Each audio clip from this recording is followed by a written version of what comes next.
Hi, this is Julie with Beadaholique, and in this video I'm going to show you how to do this wire-wrapped spiral around a cultured sea glass bead. You can see my spirals all vary a little bit, and that's part of the charm of these. They're very casual and fun, which I think mimics the casual, fun appearance of the sea glass as well. You can see how these are all a little bit different. So you're going to need some artistic wire, or any type of wire actually. I'm using 22 gauge. You're going to need some of the cultured sea glass beads, a pair of cutters, chain nose pliers, and a wire looping plier. And I've pre-cut myself 6 inches of the wire. So let me show you how to do this. You're going to start by grabbing the wire about an inch from one end, and you're just going to grab it between the 2 noses of your pliers and squeeze, and that actually creates a half a loop for you. You're going to bend that wire over, rotate your pliers up, and complete your loop. So this is what we have so far. And as you're still grabbing it and squeezing, you're just going to take that wire and wrap it around, really just one good full wrap, and trim off the excess.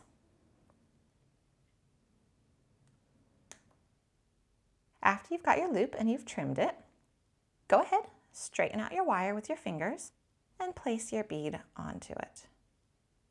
Slide the bead down to the loop you've already created, and then gripping the wire right where it comes out of the bead, go ahead, squeeze your pliers, and we're making another loop. Rotate those pliers up to the top and pull, and as you're still holding it, wrap that wire around a couple times, let go with the plier. So that would actually look quite nice if you just wanted to keep it like that. You could trim it and just see the whole bead here without any wire across it, but I do want to make that spiral. So I'm just going to press the wire against the bead and wrap it around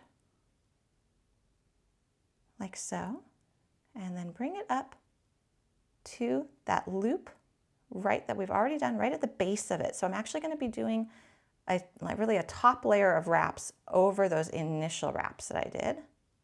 And this wire is really nice and flexible. And if you want, you can even go ahead and grab that loop again to give yourself something to hold on to. Pull that wire around. And then once you've done at least a good wrap and a half, 2 wraps, you're going to want to trim your wire. So just go back, trim it, and then take your chain nose pliers and press that rough end into your wrappings. And there you have a nice little spiral around your bead. So I do want to show you an example of how you might use these. So I've connected 7 of them together here, just with little 4mm jump rings. And then up top, to add a little more color, I've used a Swarovski yellow opal round bead, and then just some chain. And this is 2 feet of chain, so this makes a very nice long necklace, and we don't need a clasp. So this is one idea of how you might combine sea glass and wire. You can find other ideas, as well as all the supplies used in this project at Beadaholique.com.